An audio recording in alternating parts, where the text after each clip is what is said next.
Hello every one, എല്ലാവർക്കും മാഷൻ ടീച്ചറിൻ്റെ മറ്റൊരു പുതിയ ഓൺലൈൻ ക്ലാസ്സിലോട്ട് സ്വാഗതം. ഇന്ന് നമ്മൾ 3ാം ക്ലാസ്സിലെ കൂട്ടുകാർക്ക് അവരുടെ EVS അഥവാ പരിസര പഠനം എന്ന പരീക്ഷയുടെ ഒരു പരീക്ഷാ ചോദ്യങ്ങളും അവയ്ക്കുള്ള ഉത്തരങ്ങളുമായിട്ടാണ് എത്തിയിട്ടുള്ളത് കേട്ടോ. അപ്പം 3ാം ക്ലാസ്സിലെ കൂട്ടുകാരെല്ലാവരും റെഡിയാണല്ലോ. നമുക്ക് ക്ലാസ്സിലോട്ട് പോകുന്നതിന് മുന്നേ ആയിട്ട് മറ്റൊരു കാര്യം പറയാനായിട്ടുണ്ട്.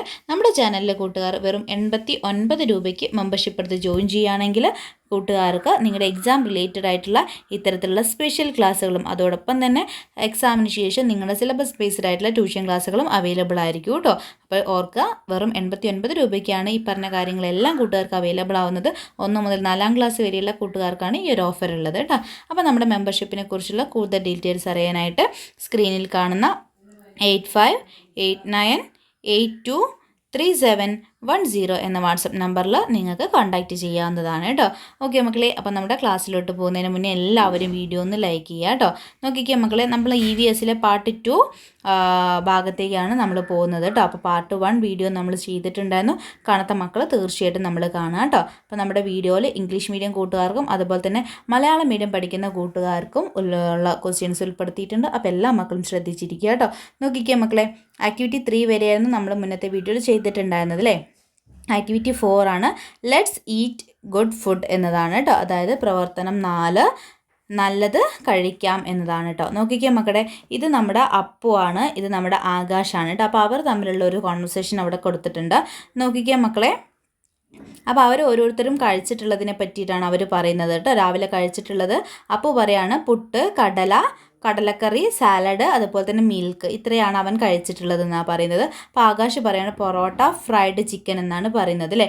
Appu and Akash are talking about the food they ate in the morning.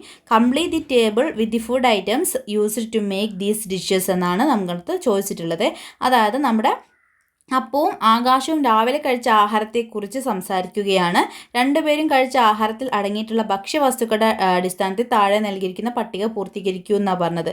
അപ്പോൾ അപ്പു കഴിച്ചത് നമുക്കറിയാം പുട്ടും കടലക്കറിയും സാലഡും പാലുമാണ്.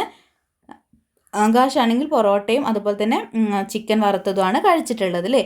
അപ്പോൾ ഓരോ വിഭവവും നമുക്ക് ഇവിടെ തന്നിട്ടുണ്ട്. അതിന് നേരെ ഭക്ഷ്യവസ്തുക്കൾ, അത് ഉണ്ടാക്കാനായിട്ട് ഉപയോഗിക്കുന്ന ഭക്ഷ്യവസ്തുക്കളുടെ പേരാണ് അവിടെ മക്കൾ ചേർക്കേണ്ടത് കേട്ടോ. ഓക്കെ മക്കളെ, നമുക്ക് ഏത് രീതിയിൽ ആ ഒരു ടേബിൾ കംപ്ലീറ്റ് ചെയ്യാം. പുട്ടുണ്ടാക്കണേ നമുക്ക് എന്തൊക്കെ വേണം? അരിപ്പൊടി വേണം, അതിലേക്കുള്ള തേങ്ങ വേണം, പിന്നെ വെള്ളം വേണം, ഉപ്പ് വേണം അല്ലേ. അതുപോലെ തന്നെ കടലക്കറി ഉണ്ടാക്കുന്ന സമയത്ത് നമുക്ക് കടല വേണം, പിന്നെ അതിലേക്ക് ടൊമാറ്റോ വേണം, ഇനി അതുപോലെ തന്നെ ഒനിയൻ വേണം, ചിലപ്പോൾ നമ്മൾ പൊട്ടറ്റോ യൂസ് ചെയ്യും, പിന്നെ അതിലേക്കുള്ള എല്ലാ പൊടികളും അല്ലേ, എല്ലാ തരത്തിലുള്ള പൊടികളും നമ്മൾ അതിൽ യൂസ് ചെയ്യും അല്ലേ. അപ്പോൾ അതൊക്കെ വേണം. പിന്നെ സാലഡ് ഉണ്ടാക്കാൻ നമുക്ക് എന്തൊക്കെ വേണം മക്കളെ?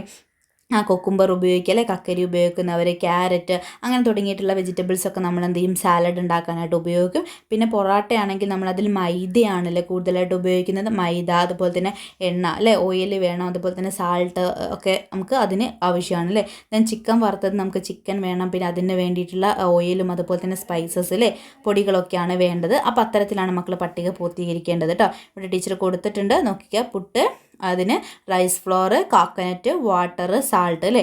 കടലക്കറിക്ക് Bengal gram, onion, tomato, coconut, അതുപോലെ തന്നെ സ്പൈസസ്. ദെൻ സാലഡിൽ cucumber, tomato, carrot, salt and lemon. Then പൊറോട്ടയിൽ മൈദ, അതുപോലെ വാട്ടർ, സാൾട്ട്, ഓയിൽ. ഫ്രൈഡ് ചിക്കന് ഫ്ലോർ, സ്പൈസസ്, ഓയിൽ. ഇതൊക്കെയാണ് നമ്മൾ ഫ്രൈഡ് ചിക്കൻ വറുത്തതിനായിട്ട് ഉപയോഗിക്കുന്നത്. ഓക്കെ മക്കളെ, അപ്പോൾ ഇതേ രീതിയിലാണ് ഒരു ടേബിൾ കംപ്ലീറ്റ് ചെയ്ത് കൊടുക്കേണ്ടത്. അങ്ങനെ അതിൽ തന്നെ ഒരു ബി ക്വസ്റ്റ്യൻ ഉണ്ട്. Who eats the healthy food, Appu or Akash? Write down your opinion എന്നാണ് പറഞ്ഞിട്ടുള്ളത് കേട്ടോ. അതായത് അപ്പുവും ആകാശും കഴിച്ചതിൽ ആരുടെ ഭക്ഷണക്രമമാണ് കൂടുതൽ ആരോഗ്യപ്രദമായത്? നിങ്ങളുടെ അഭിപ്രായം കുറിക്കുക എന്നാണ് അവിടെ പറഞ്ഞിട്ടുള്ളത് കേട്ടോ. അപ്പോൾ ആര് കഴിച്ചതാണ് മക്കളെ? അപ്പു കഴിച്ചത് നിങ്ങൾക്കറിയാം പുട്ട്, കടലക്കറി, സാലഡ്, പാലാണ്. നമ്മുടെ ആകാശാണെങ്കിൽ പൊറോട്ട, അതുപോലെ തന്നെ ചിക്കൻ വറുത്തതാണ് കഴിച്ചിട്ടുള്ളത്. ആര് കഴിച്ചിട്ടുള്ളതാണ് മക്കളെ? യെസ്, ഓഫ് കോഴ്സ് അപ്പു കഴിച്ചിട്ടുള്ളതാണ് അല്ലേ. ഓക്കെ മക്കളെ, അപ്പോൾ അതിൻ്റെ നിങ്ങളുടെ അഭിപ്രായം അവിടെ എഴുതാനാണ് പറഞ്ഞിട്ടുള്ളത് കേട്ടോ. നോക്കിക്കേ മക്കളെ, Appu eats healthy food because he eats puttu, kadalakari, salad and milk. These are the healthy foods because they give us energy, protein, vitamins and make our body strong എന്ന് പറഞ്ഞിട്ടുണ്ട് അല്ലേ. അതിലല്ലേ കൂടുതൽ പ്രോട്ടീൻസും വൈറ്റമിൻസും കാര്യങ്ങളൊക്കെ അടങ്ങിയിട്ടുള്ളത്. പുട്ടിലും സാലഡൊക്കെ പറയുകയാണെങ്കിൽ ഒരുപാട് വെജിറ്റബിൾസ് നമ്മൾ ആഡ് ചെയ്യുന്നുണ്ട് അല്ലേ. അപ്പോൾ അതൊക്കെ നമ്മുടെ ഹെൽത്തിന് നല്ലതായിട്ട് ആവശ്യമുള്ളതാണ്. പക്ഷേ പൊറോട്ട, ഫ്രൈഡ് ചിക്കൻ എന്നൊക്കെ പറയുമ്പോൾ നമ്മുടെ ശരീരത്തിന് ആവശ്യമില്ലാത്ത കുറേ ഓയിലും അതുപോലെ തന്നെ കുറേ മൈദയൊക്കെയാണ് നമ്മുടെ ശരീരത്തിലോട്ട് പോകുന്നത് അല്ലേ. അപ്പോൾ അതൊക്കെ നമ്മുടെ ഹെൽത്തിന് അത്ര നല്ലതല്ല. അപ്പോൾ ആ രീതിയിലാണ് മക്കളവിടെ ആൻസർ ചെയ്യേണ്ടത് കേട്ടോ. ഓക്കെ മക്കളെ, ദെൻ നമുക്ക് 5th ക്വസ്റ്റ്യനിലോട്ട് പോവാം. 5ാമത്തെ ആക്ടിവിറ്റി അല്ലേ, ക്ലീൻ സറൗണ്ടിങ്സ് എന്നുള്ളതാണ്. നോക്കിക്കോ മക്കളെ, below are the pictures of waste material collected by children while cleaning the school surroundings on Gandhi Jayanti എന്നാണ് പറഞ്ഞിട്ടുള്ളത്. അതായത് മക്കളെ, നമുക്കവിടെ ഗാന്ധി ജയന്തിയോടനുബന്ധിച്ച് കുട്ടികൾ വിദ്യാലയ പരിസരം ആക്കിയപ്പോൾ ശേഖരിച്ച മാലിന്യങ്ങളുടെ ചിത്രം അവിടെ തന്നിട്ടുണ്ട് കേട്ടോ. നോക്കിക്കേ എന്തൊക്കെയാണ്: പ്ലാസ്റ്റിക് കുപ്പികൾ, പഴത്തൊലി, ഭക്ഷണാവശിഷ്ടങ്ങൾ, കേടായ ബാറ്ററികൾ, പ്ലാസ്റ്റിക് കവറുകൾ, കേടുവന്ന കീബോർഡ് അല്ലേ, ഇതൊക്കെയാണ് നമുക്ക് അവിടെ തന്നിട്ടുള്ളത് അല്ലേ. നോക്കിക്കേ മക്കളെ, ഇംഗ്ലീഷ് മീഡിയത്തിലോട്ട് വരുമ്പോൾ plastic bottles, banana peel, food waste, damage batteries, plastic covers, damaged keyboard അല്ലേ. ഓക്കെ, മക്കളടുത്ത് പറഞ്ഞത് label the bin and sort the waste material suitably എന്നാണ് പറഞ്ഞിട്ടുള്ളത്. അതായത് താഴെ നമുക്ക് കുറച്ച് ബിൻസ് തന്നില്ലേ, വേസ്റ്റ് ബിന്ന്, ഇവയെ ഉചിതമായ മാനദണ്ഡങ്ങളുടെ അടിസ്ഥാനത്തിൽ തരംതിരിക്കുക എന്നാണ് പറഞ്ഞത്. ഈ ഒരു ക്ലാസിഫിക്കേഷൻ നമ്മുടെ പാഠഭാഗവുമായി ബന്ധപ്പെടുത്തി നമ്മൾ പഠിച്ചിട്ടുള്ളതാണ് അല്ലേ. അതായത് നോക്കിക്കേ മക്കൾ, ഒന്ന് നമുക്ക് അവിടെ തന്നിട്ടുണ്ട് അപകടകരമായിട്ടുള്ള മാലിന്യങ്ങൾ എന്ന് നമുക്ക് അവിടെ തന്നിട്ടുണ്ട് അല്ലേ. നോക്കിക്കേ, ഹസാഡസ് വേസ്റ്റ് എന്ന് നമുക്ക് തന്നിട്ടുണ്ട്. പിന്നെ എന്തൊക്കെയാണ് മക്കളെ നമുക്ക് അറിയുന്നത്? ബനാന പീൽ ഒന്നിൽ കൊടുത്തിട്ടുണ്ട്, പ്ലാസ്റ്റിക് ബോട്ടിൽ അത് കൊടുത്തിട്ടുണ്ട് അല്ലേ. അപ്പോൾ എന്തൊക്കെയാണ്, ഏതൊക്കെ വേസ്റ്റ് മെറ്റീരിയലാണ്? ഒന്നിൽ നമുക്ക് എന്ത് ചെയ്താൽ ഓർഗാനിക് വേസ്റ്റ് അല്ലേ, അതായത് ജൈവ മാലിന്യങ്ങൾ. പിന്നെ ഒന്ന് ഇനോർഗാനിക് വേസ്റ്റ്, അജൈവ മാലിന്യങ്ങൾ. പിന്നെ ഒന്ന് ഹസാഡസ് വേസ്റ്റ്, അതാണ് നമ്മൾ പറഞ്ഞത് അപകടകരമായിട്ടുള്ള മാലിന്യങ്ങൾ എന്ന് പറഞ്ഞത്. അപ്പോൾ ആ 3 രീതിയിലാണ് ക്ലാസിഫൈ ചെയ്യേണ്ടത്. അതിൽ ഓർഗാനിക് വേസ്റ്റിൽ നമുക്ക് അവിടെ തന്നിട്ട് ബനാന പീൽ തന്നിട്ടുണ്ട്. പിന്നെ ഒന്ന് വരുന്നത് ഫുഡ് വേസ്റ്റ് ആണ് കേട്ടോ. ഫുഡ് വേസ്റ്റ് എന്താണ്, ഓർഗാനിക്കിൽ പെടുന്നതാണ് കേട്ടോ, അതായത് ജൈവ മാലിന്യമാണ്. ദെൻ രണ്ടാമത്തത് ഇനോർഗാനിക് വേസ്റ്റ് ആണ്, അതായത് അജൈവ മാലിന്യം. ഏതൊക്കെയാണ് മക്കളെ? പ്ലാസ്റ്റിക് ബോട്ടിൽ നമുക്ക് അവിടെ തന്നിട്ട്. പിന്നെ ഏതാണ് വരുന്നത്? പ്ലാസ്റ്റിക് കവേഴ്സ് ആണ് വരുന്നത് അല്ലേ. പ്ലാസ്റ്റിക് കവേഴ്സും അതുപോലെ തന്നെ പ്ലാസ്റ്റിക് ബോട്ടിൽസും ആണ് അതിൽ വരുന്നത് അല്ലേ. ബനാന പീലും ഫുഡ് വേസ്റ്റും ഒന്നിച്ചാണ് വരുന്നത്. ഓക്കെ, ദെൻ ഹസാഡസ് വേസ്റ്റ് അല്ലേ, അപകടകരമായിട്ടുള്ള മാലിന്യങ്ങൾ വരുന്നത് ഒന്നെന്താണ്, ഡാമേജ് ബാറ്ററീസ് ആണ് അല്ലേ. ഡാമേജ് ബാറ്ററീസും അതുപോലെ തന്നെ ഡാമേജ് കീബോർഡ്സും ആണ് അതിൽ വരുന്നത്. അപ്പം ഇത്തരത്തിലാണ് മക്കൾ ആ ഒരു ക്ലാസിഫിക്കേഷൻ ചെയ്യേണ്ടത്. ക്ലിയർ ആയിട്ടുണ്ടോ മക്കളെ? വളരെ ഇമ്പോർട്ടൻ്റ് ആണ് organic waste, inorganic waste, hazardous waste എന്താണെന്നുള്ളതും അതിന് ഉൾപ്പെടുന്ന എക്സാമ്പിൾസും മക്കൾ നിർബന്ധമായിട്ടും എന്ത് ചെയ്യുക, പഠിച്ചിരിക്കുക. ഇപ്പം നമുക്ക് അവിടെ അതിൻ്റെയൊക്കെ പേര് തന്നിട്ടുണ്ട്. ഒരു പക്ഷേ ചിലപ്പോൾ നിങ്ങൾക്ക് ഇത്തരത്തിൽ ചിത്രങ്ങൾ തരാതെ പേര് മാത്രം തരാം, അങ്ങനെയും നമുക്ക് ചോദ്യങ്ങൾ വന്നിട്ടുണ്ട്. ചിലപ്പോൾ മക്കളടുത്ത് എന്ത് ചെയ്യാനായിട്ട് പറയും, അങ്ങനെ ക്ലാസിഫൈ ചെയ്ത് എഴുതാനായിട്ട് പറയും, പേരുകളൊന്നും തരാതെ. അപ്പോൾ മക്കൾ എന്ത് ചെയ്യുക, പേരുകളൊക്കെ നന്നായിട്ട് പഠിച്ചിരിക്കുക കേട്ടോ.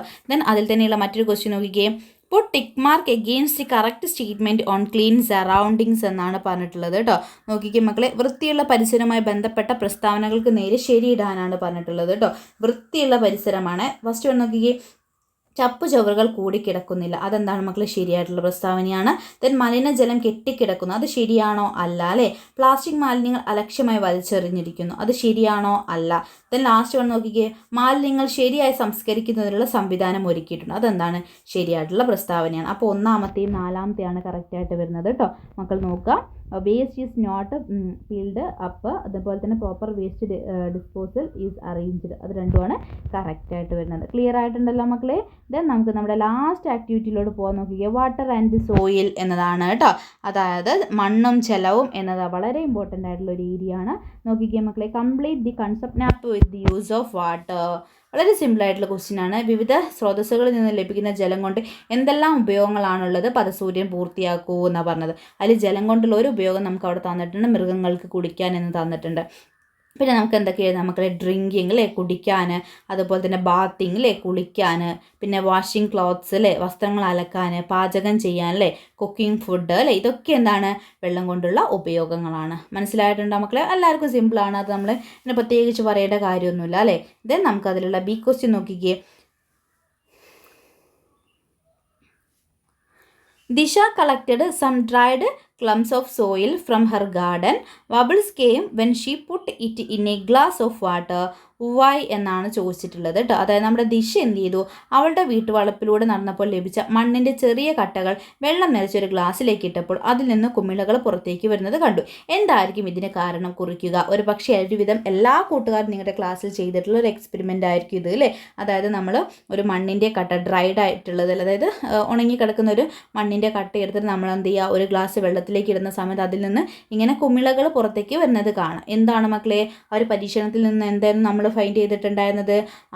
അതിൽ എന്തുള്ളത് കൊണ്ടാണ്? എയറിൻ്റെ പ്രസൻസിലെ വായുവിൻ്റെ പ്രസൻസ് ഉള്ളത് കൊണ്ടാണ് നമ്മൾ ഫൈൻഡ് ചെയ്തിട്ടുണ്ടായിരുന്നു. അപ്പോൾ അതാണ് മക്കൾ അവിടെ എഴുതേണ്ടത് കേട്ടോ. നോക്കിക്കേ, when Disha put the dried clumps in the glass of water bubbles came out because there was air in the soil. അല്ലേ, മണ്ണിൽ എന്തുണ്ട്? എയർ ഉണ്ട് അല്ലേ, മണ്ണിൽ എയർ ഉണ്ട് എന്നത് തെളിയിക്കുന്ന ഒരു പരീക്ഷണമായിരുന്നു ഇത് അല്ലേ. അപ്പോൾ നോക്കിക്കുക മക്കളെ, അപ്പോൾ അതാണ് ബി ക്വസ്റ്റ്യൻ. ഇത് അതിലൊരു സി ക്വസ്റ്റ്യൻ കൂടിയുണ്ട്. Which of the below soil type is used for making models എന്നാണ് ചോദിച്ചിട്ടുള്ളത് കേട്ടോ.